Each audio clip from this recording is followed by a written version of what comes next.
Le mystère de la vie après la mort. Imaginez que vous marchez seul dans une forêt dense. La lumière du soleil filtre uniquement à travers les fissures des grands arbres, créant des ombres dansantes sur le sol couvert de feuilles sèches. Le bruit de vos pas est étouffé par le tapis de feuilles, et l'air, frais et humide, est parfumé d'une odeur de terre mouillée. Il y a quelque chose de mystérieux dans l'environnement. Vous ressentez un profond silence, presque comme si vous étiez dans un endroit où le temps ne passe pas, où chaque arbre, chaque feuille, chaque souffle semble immortel. Mais au loin, on entend quelque chose. Un son doux et lointain, comme de la musique, quelque chose qui semble appeler votre nom. Quelque chose qui vous attire irrésistiblement. Vous décidez de suivre ce son. Au fur et à mesure, le son devient plus clair, plus proche. Mais plus on avance, plus on a l'impression que la destination est toujours un peu plus éloignée. Vous atteignez un point où vous ne voyez plus d'où vient la musique, mais vous continuez à entendre sa mélodie, devenant de plus en plus claire. Et vous commencez à vous demander, est-ce que ce son est réel ou juste une illusion?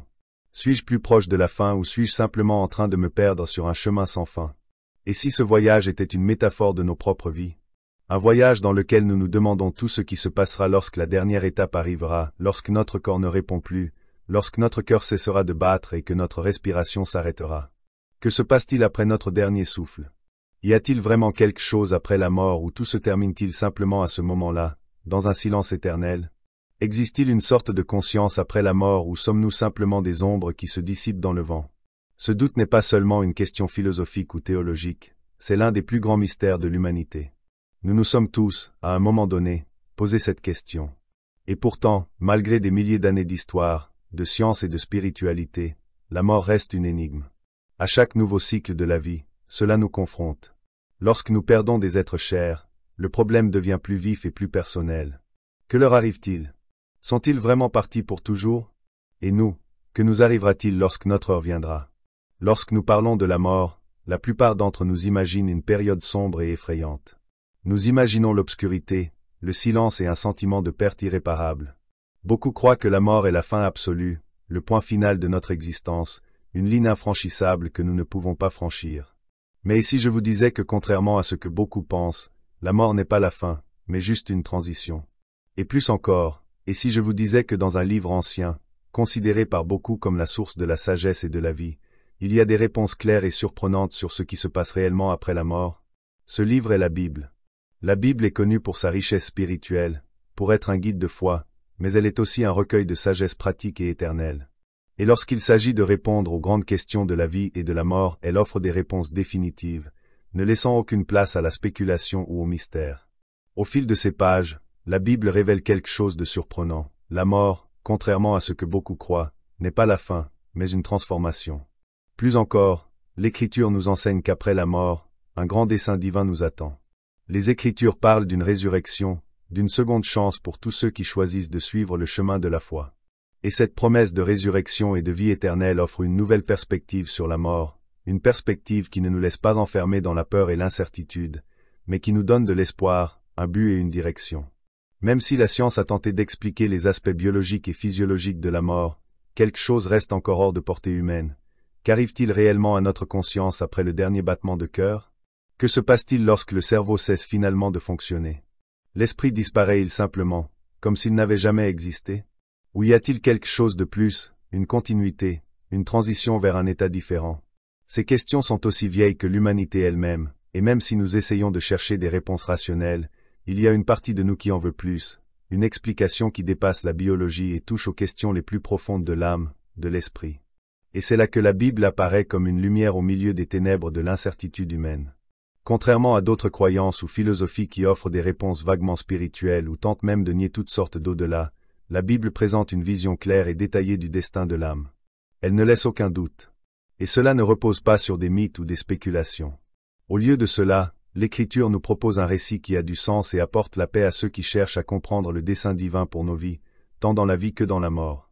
Lorsqu'on parle de la mort, beaucoup d'entre nous ressentent un certain mal-être. La peur de l'inconnu, la peur de la suite, est naturelle. La mort est un concept effrayant car c'est quelque chose que nous ne pouvons ni contrôler ni comprendre pleinement. Cependant, en lisant les Écritures, nous découvrons que même si la mort est inévitable et mystérieuse, elle ne constitue pas la fin de tout. Il y a quelque chose au-delà, une promesse de vie éternelle qui peut transformer notre vision de la vie et de la mort. Avez-vous déjà pensé que, Peut-être, ce que la Bible nous révèle sur la mort et la vie après celle-ci est la clé pour vivre plus pleinement, plus consciemment, plus concentré sur ce qui compte vraiment. Et peut-être plus important encore, que peuvent nous apprendre ces révélations sur le dessein divin pour notre vie? Comment cette promesse de résurrection peut-elle façonner la façon dont nous vivons nos jours, nos choix et même notre relation avec la mort? Voilà le grand mystère. En regardant les paroles de Jésus et des prophètes, on voit que la mort n'est pas une étape sans retour, mais un passage vers quelque chose de plus grand, de plus grand. La promesse d'un nouveau départ, d'une vie éternelle aux côtés de Dieu, n'est pas seulement une idée abstraite, mais une réalité pleine d'espoir qui nous attend. Saviez-vous que tout au long de la Bible, la mort est décrite de manière très différente de ce que beaucoup pensent? Que les Écritures, loin de nous laisser perdus dans l'incertitude, nous offrent des réponses définitives. Et ces réponses peuvent-elles vraiment apporter un nouveau sens à nos vies, à la façon dont nous affrontons la mort, et même à la façon dont nous vivons chaque jour qui nous est donné? Alors que nous nous embarquons dans ce voyage de découverte, explorons ce que disent réellement les Écritures sur l'état des morts, le jugement et la merveilleuse promesse de la vie éternelle. Et peut-être qu'à la fin de ce voyage, vous découvrirez une nouvelle perspective sur ce que signifie vivre et mourir. Une perspective qui va bien au-delà de la simple biologie, qui touche au plus profond de l'âme et qui offre un espoir qui transcende toute peur de la mort. La mort est-elle vraiment la fin? Ou est-ce juste le début d'une nouvelle vie, une vie éternelle, dans un royaume glorieux sans souffrance? Préparez-vous à découvrir une vérité qui pourrait changer votre façon de voir la vie, la mort et votre propre destinée éternelle. Deuxième élément thématique, mort et résurrection selon la Bible. La mort est l'un des plus grands mystères de l'humanité. Depuis l'Antiquité, les civilisations ont cherché à comprendre ce qui se passe après la fin de la vie. Les réponses varient considérablement, allant de croyances spirituelles complexes à des points de vue plus philosophiques ou scientifiques sur ce qui se passe réellement. Cependant, l'une des perspectives les plus complètes et les plus claires sur la mort et ce qui se passe après elle se trouve dans les Saintes Écritures, principalement la Bible, qui offre une vision fascinante et transformatrice sur ce sujet. Pour beaucoup, la mort est considérée comme la fin de l'existence, la fin définitive de tout ce qui a été vécu. Mais la Bible nous présente une réalité différente, une compréhension profonde que la mort n'est pas la fin, mais plutôt une transition.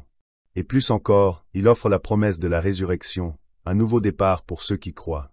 La mort dans la Bible, la perspective de l'Ancien Testament. Dans l'Ancien Testament, la mort est souvent considérée comme un élément naturel de l'expérience humaine. Adam et Ève, les premiers êtres humains créés par Dieu, furent avertis que s'ils désobéissaient, la mort entrerait dans leur vie. Dans Genèse 2, 17, Dieu dit, « Mais vous ne mangerez pas de l'arbre de la connaissance du bien et du mal, car le jour où vous en mangerez, vous mourrez sûrement. » La mort est entrée dans l'humanité par la désobéissance, et de ce fait, la mort physique est devenue une partie inévitable de l'expérience humaine.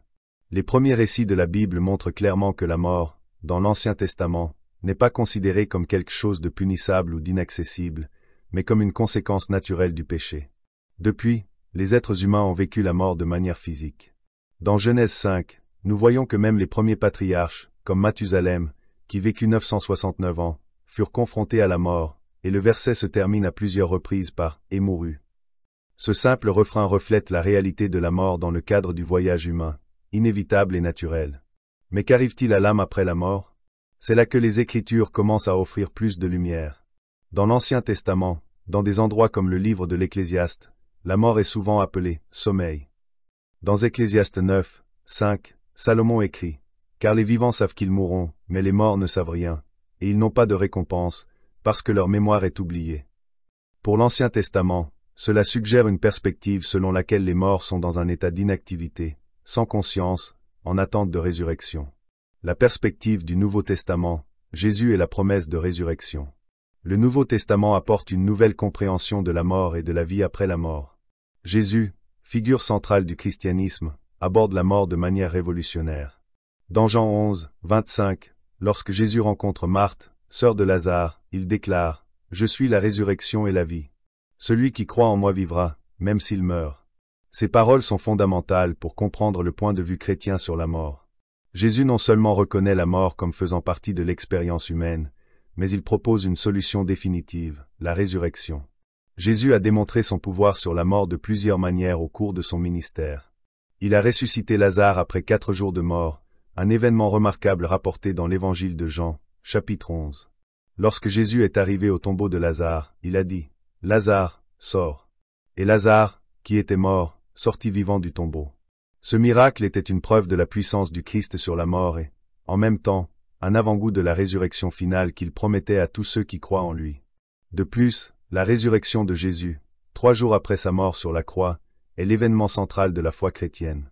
La mort du Christ et sa résurrection ne sont pas seulement un événement historique, ils symbolisent la victoire définitive sur la mort et le péché, offrant à tous les croyants la promesse de la vie éternelle. Dans 1 Corinthiens 15, 20-22, Paul écrit « Mais Christ est effectivement ressuscité des morts, prémisse de ceux qui se sont endormis. Car, comme tous meurent en Adam, de même tous revivront en Christ. » La résurrection de Jésus est donc la garantie que ceux qui croient en lui connaîtront également la vie éternelle. Le sommeil des morts, l'inactivité de l'âme. Dans les textes bibliques, la mort est souvent décrite comme un état de sommeil. Comme mentionné précédemment, Salomon parle de la mort comme d'un état de « ne pas savoir », dans lequel la personne n'a plus conscience de rien. Cette métaphore du « sommeil » est utilisée à plusieurs reprises pour souligner que les morts ne sont pas dans un état actif, mais plutôt en attente de résurrection. Dans 1 Thessaloniciens 4, 13-14, Paul décrit aussi la mort comme un « sommeil », mais avec l'espoir de la résurrection. Mais nous ne voulons pas que vous ignoriez, frères, ceux qui dorment, afin que vous ne soyez pas attristés, comme les autres, qui n'ont aucun espoir. Car si nous croyons que Jésus est mort et ressuscité, ceux qui dorment en Jésus le feront aussi, Dieu les rassemblera avec lui. Le concept de « sommeil » ne doit pas être compris littéralement comme un sommeil profond, mais plutôt comme une métaphore de l'absence d'activité consciente après la mort, en attente du réveil lors de la résurrection finale. Cette vision du sommeil permet de comprendre l'état des morts de manière moins terrifiante et plus apaisée. Les morts ne sont ni dans un tourment éternel, ni dans une souffrance constante. Ils sont au repos, attendant la promesse d'un nouveau départ, la résurrection finale. L'âme, semble-t-il, n'est ni consciente ni active dans cet état, mais attend patiemment le moment de retrouver le corps glorifié. L'espoir de la résurrection, le destin final des justes. Le concept de résurrection est au cœur du christianisme. Jésus, dans ses paroles et ses actes, a clairement indiqué que la mort n'a pas le dernier mot. La résurrection est la clé de l'espérance chrétienne, tant pour ceux qui sont morts en Christ que pour les vivants qui attendent encore son retour. Dans 1 Corinthiens 15, 51-52, Paul écrit « Voici, je vous raconte un mystère, nous ne dormirons pas tous, mais nous serons tous transformés, en un instant, en un clin d'œil, à la dernière trompette. Car la trompette sonnera, et les morts ressusciteront incorruptibles, et nous serons transformés. » Cette transformation est un changement radical. Les corps corrompus seront renouvelés et transformés encore glorieux, comme celui du Christ après sa résurrection. Cette promesse ne s'adresse pas seulement à ceux qui sont morts, mais aussi à ceux qui sont vivants au moment du retour du Christ. Les morts comme les vivants seront transformés pour vivre éternellement dans le royaume de Dieu, plus de souffrance, plus de douleur. La vision biblique de la résurrection est bien plus qu'un simple réveil. Il s'agit d'une transformation complète, où la mort, la souffrance et le péché n'ont plus de pouvoir. Ceux qui sont ressuscités en Christ seront comme lui, libérés des limitations et des souffrances du corps mortel. Le sens de la mort et de la résurrection dans la vie chrétienne. Pour le chrétien, la mort n'est pas la fin. C'est en fait une porte qui mène à une vie nouvelle, une vie éternelle avec Dieu. Le cycle de la vie et de la mort, que beaucoup craignent, est transformé par la promesse de la résurrection. La mort perd son pouvoir de nous effrayer, car nous savons que, tout comme Christ a vaincu la mort, nous vaincrons aussi, par lui. Cette promesse de résurrection nous donne un plus grand but dans la vie. Nous ne vivons pas seulement pour cette vie terrestre, mais avec l'espérance de ce qui est à venir, de la vie éternelle aux côtés de Dieu. C'est cet espoir qui transforme notre façon de vivre, nos choix et notre compréhension de la mort. La mort n'est donc pas considérée comme une fin définitive, mais comme un point de transition vers quelque chose de bien plus grand. Et cette vérité, centrale dans le christianisme, est ce qui donne un sens à la souffrance, à la perte et même à la vie elle-même. Le concept d'âme dans la Bible est l'immortalité. Lorsqu'on parle de mort, on tombe inévitablement sur un concept fondamental qui a suscité de nombreux débats au cours de l'histoire, le concept d'âme. Que arrive-t-il réellement à l'âme après la mort? La Bible offre une vision très claire et cohérente de l'âme, de sa destinée et de l'au-delà, mais beaucoup ont encore des doutes sur ce que l'Écriture enseigne réellement sur cet aspect essentiel de l'existence humaine. Qu'est-ce que l'âme? La Bible nous enseigne que l'âme fait partie intégrante de qui nous sommes. Au début de la création, Dieu a formé l'homme à partir de la poussière du sol, puis a insufflé dans ses narines le souffle de vie, faisant de l'homme une âme vivante. Genèse 2, 7. Le mot « âme » dans la Bible peut faire référence à différents aspects de la personne, mais il est toujours lié à l'idée de vie, d'identité et de personnalité. L'âme n'est pas quelque chose de séparé ou de distinct du corps, c'est en fait la combinaison du corps physique et de l'Esprit de Dieu. Dans l'Ancien Testament, le mot utilisé pour âme est nefesh, qui fait référence à quelque chose qui respire, c'est-à-dire à la vie qui habite un être. Ce n'est pas une entité distincte du corps, mais l'essence de la vie d'une personne. Cette définition est importante car la Bible n'enseigne jamais que l'âme est une partie immortelle ou qu'elle continue à vivre indépendamment du corps après la mort. Au lieu de cela, l'âme est étroitement liée au corps et, à la mort, le corps et l'âme se séparent. La mort et l'âme, que se passe-t-il quand nous mourons? L'une des questions les plus courantes concernant la mort est de savoir ce qui arrive à l'âme après la mort. Est-elle toujours en vie, en train d'errer, ou est-elle simplement dans un état d'inconscience? La Bible le dit très clairement, après la mort, l'âme n'est plus consciente, mais plutôt dans un état de repos, comme si elle dormait. Dans Ecclésiaste 9, 5, Salomon dit, « Car les vivants savent qu'ils mourront, mais les morts ne savent rien, et ils n'ont pas de récompense, parce que leur mémoire est oubliée. » Ce passage est important car il nous montre qu'après la mort, il n'y a plus d'activité consciente de l'âme. Elle n'est pas dans un état de souffrance éternelle ou ne profite pas du paradis, mais est dans un état de repos, ignorant tout ce qui se passe dans le monde physique. Ce concept de « sommeil » est renforcé par Jésus et les apôtres à plusieurs reprises. Dans Jean 11, 11-14, Jésus qualifie la mort de Lazare de « sommeil », disant à ses disciples « Notre ami Lazare dort, mais je vais le réveiller. » Cependant, ils n'ont pas immédiatement compris que Jésus parlait de la mort de Lazare, mais il a vite expliqué « Lazare est mort ». L'utilisation de la métaphore du sommeil est significative car elle indique qu'après la mort, l'âme est dans un état d'attente, sans conscience, attendant le moment de la résurrection. Le destin de l'âme, résurrection et vie éternelle. Bien que la Bible enseigne que l'âme est dans un état de repos après la mort, elle présente également une merveilleuse promesse pour ceux qui croient en Dieu, la résurrection. Le concept de résurrection est au cœur du christianisme et reflète la conviction qu'à la fin des temps, tout le monde sera ressuscité et que l'âme retrouvera un corps glorifié. La résurrection n'est pas seulement une continuation de la vie telle que nous la connaissons, mais une transformation radicale vers une nouvelle existence, libre de corruption et de souffrance. Dans 1 Corinthiens 15, 51-52, Paul décrit la résurrection comme une transformation instantanée. « Voici, je vous raconte un mystère. Nous ne dormirons pas tous, mais nous serons tous transformés, en un instant, en un clin d'œil, au son de la dernière trompette. Les justes, ceux qui sont en Christ, ressusciteront avec des corps incorruptibles et glorifiés, pour vivre éternellement avec Dieu. » Jésus, dans Jean 5, 28-29, nous parle aussi de la résurrection. « Ne vous étonnez pas de cela, car l'heure vient où tous ceux qui sont dans les tombeaux entendront sa voix et sortiront, ceux qui auront fait le bien pour la résurrection de la vie, et ceux qui ont fait le mal, à la résurrection du jugement. » Ici, Jésus révèle qu'il y aura une résurrection pour les justes et une pour les injustes. Ceux qui sont morts en Christ seront ressuscités pour la vie éternelle, tandis que ceux qui ont rejeté le salut de Dieu seront jugés et condamnés. La destinée finale des justes, selon la Bible, est de vivre éternellement en présence de Dieu, dans un nouveau ciel et une nouvelle terre. Apocalypse 21, 4 décrit cet état de bonheur parfait. Il essuiera toute larme de leurs yeux, et la mort ne sera plus, il n'y aura plus ni deuil, ni cri, ni douleur, car les premières choses sont passées. L'âme et le jugement dernier. Une question cruciale qui se pose lorsque nous parlons de l'âme est la suivante. Qu'arrive-t-il à l'âme après la mort en termes de jugement? La Bible enseigne qu'après la mort, chacun sera confronté au jugement de Dieu. Pour ceux qui sont en Christ, le jugement sera un jugement de récompense, où leurs bonnes œuvres et leur fidélité à Dieu seront reconnues. Pour ceux qui rejettent le salut, il y aura un jugement de condamnation. Dans Hébreux 9, 27, nous lisons, « Et comme il est réservé aux hommes de mourir une seule fois, après quoi vient le jugement. » Le jugement final aura lieu lorsque Jésus reviendra sur terre pour établir son royaume. Lors de ce jugement, tous les morts ressusciteront pour rendre compte de leur vie, et leurs choix, en fonction de ce qu'ils ont fait dans la vie, détermineront leur destinée éternelle. Dans Apocalypse 20, décembre 2015, le grand trône blanc du jugement est décrit, où chacun sera jugé selon ses actions. Les justes seront ressuscités pour la vie éternelle, tandis que les méchants seront jetés dans l'étang de feu, un lieu de destruction éternelle et non de tourment constant. La Bible nous enseigne que l'âme n'est pas immortelle en elle-même. Elle dépend de la volonté et de la grâce divine de Dieu pour vivre éternellement. Ceux qui sont sauvés, grâce à leur foi en Christ, auront la vie éternelle avec Dieu, tandis que ceux qui rejettent le salut risquent la mort éternelle, non pas comme une condamnation permanente, mais comme une séparation éternelle d'avec Dieu. Le concept de l'enfer, dans la Bible. L'une des questions les plus débattues tout au long de l'histoire chrétienne est le concept de l'enfer. L'enfer est souvent décrit comme un lieu de tourments éternels, où les âmes des méchants souffrent sans fin. Cependant, la Bible offre un point de vue différent.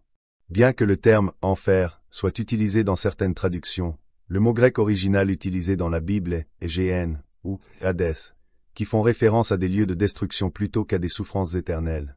Dans Matthieu 10, 28, Jésus dit « Ne craignez pas ceux qui tuent le corps, mais ne peuvent pas tuer l'âme, craignez plutôt celui qui peut détruire l'âme et le corps en enfer. » Ici, le mot « détruire » est crucial, car il implique l'anéantissement et non un tourment éternel. L'enfer, tel que décrit dans la Bible, est la fin ultime pour ceux qui ont rejeté Dieu, non pas un lieu de châtiment incessant, mais une destination finale de destruction. Conclusion, la destination finale de l'âme. Le concept biblique de l'âme et de la mort est clair et offre une perspective pleine d'espoir aux croyants en Christ. L'âme n'est pas immortelle en elle-même, mais la vie éternelle lui est promise par la grâce de Dieu à travers la résurrection et le jugement final. Ceux qui acceptent le salut par Jésus-Christ recevront un corps glorifié et vivront éternellement en présence de Dieu, tandis que ceux qui rejettent ce salut feront face à une destruction éternelle. Cette vision biblique de l'âme et de la mort transforme complètement notre façon de comprendre la vie. La mort n'est pas la fin, mais une transition vers une nouvelle réalité. La résurrection est la promesse d'un nouveau départ, où la douleur, la mort et la souffrance n'existeront plus. En comprenant la destinée ultime de l'âme, nous sommes mis au défi de vivre avec un objectif plus profond, sachant que nos choix dans cette vie ont des conséquences éternelles. La résurrection est le jugement dernier, destin éternel. La mort, comme nous l'avons déjà évoqué, n'est pas la fin du voyage pour ceux qui croient.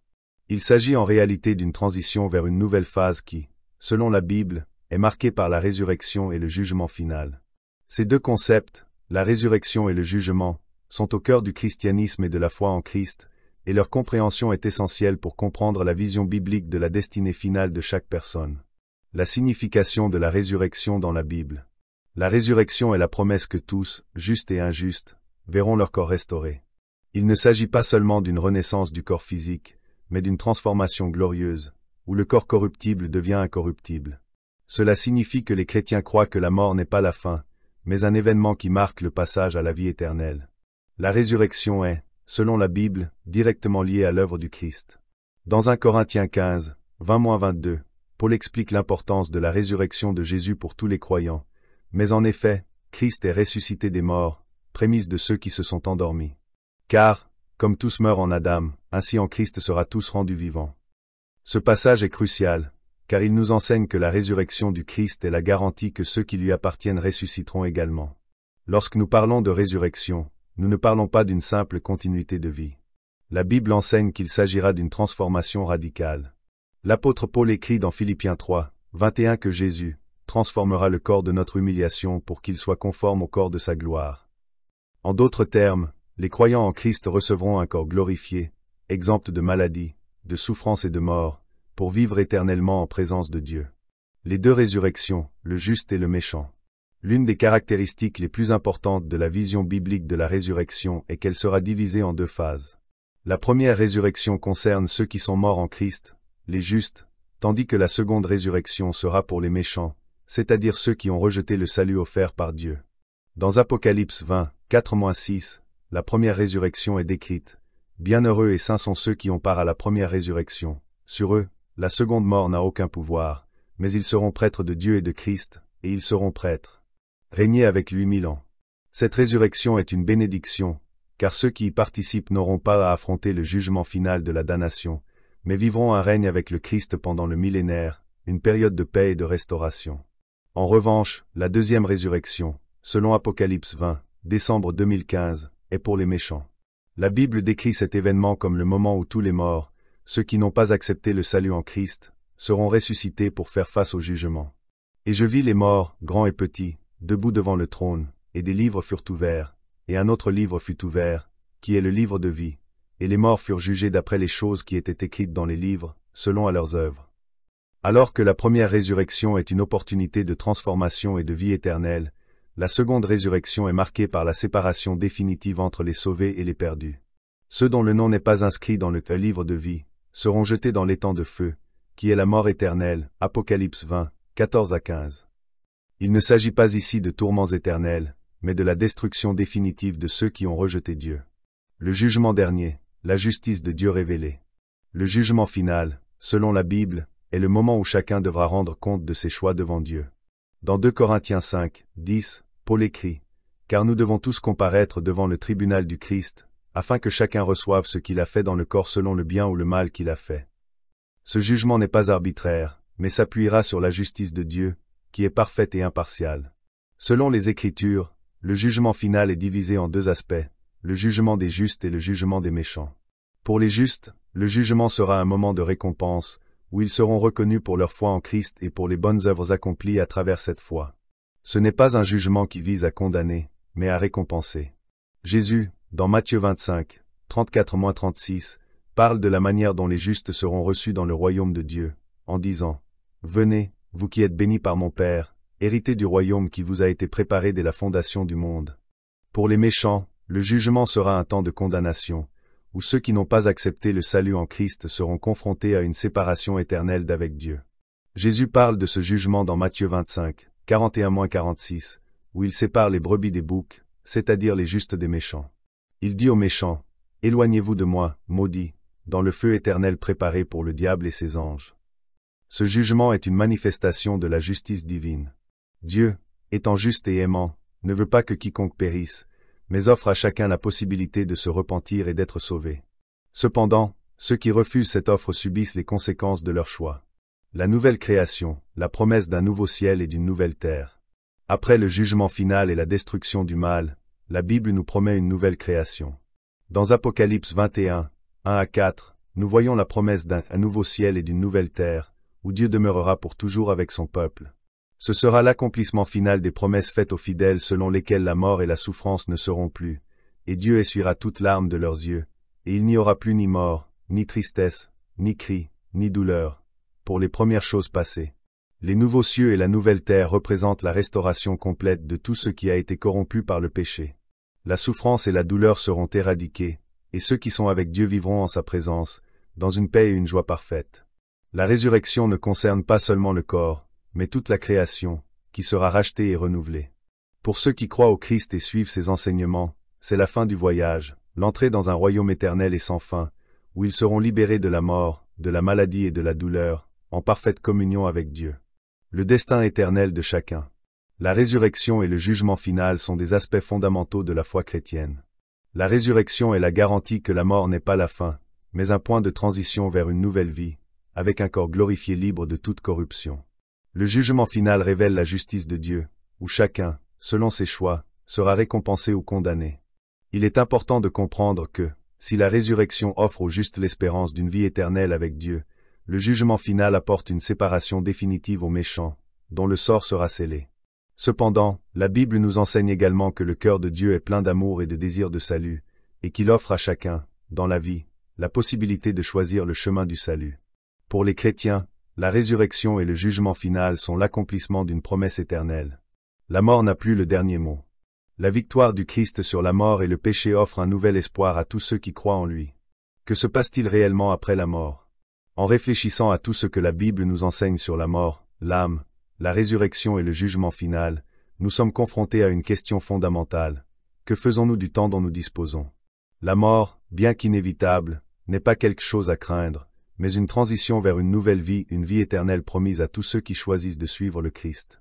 La résurrection nous offre un espoir qui va au-delà de la mort physique, garantissant que, pour ceux qui croient, une nouvelle vie les attend. Le jugement final est une réalité pour chacun, et chacun de nous sera responsable des choix qu'il a faits de son vivant. La justice de Dieu sera manifeste et chacun aura l'occasion de reconnaître l'importance de ses décisions. La mort n'est pas la fin, c'est un passage, et le choix que nous faisons pendant que nous vivons déterminera notre destinée éternelle. Avec tout cela à l'esprit, nous sommes appelés à réfléchir dès maintenant sur nos vies. Comment vivons-nous? Vivons-nous avec l'espoir de la résurrection et la promesse d'un nouveau ciel et d'une nouvelle terre? Ou vivons-nous comme si la mort était la fin, sans regarder au-delà de l'existence terrestre? La vérité sur ce qui se passe après la mort est claire. La vie ne se termine pas avec la mort, mais continue dans une réalité nouvelle et glorieuse. Et lorsque nous prenons des décisions qui honorent Dieu, nous pouvons être assurés que notre voyage se poursuivra en sa présence pour toujours. Puisse cet espoir nous inciter à vivre avec détermination et conviction, sachant que la mort n'a plus le dernier mot.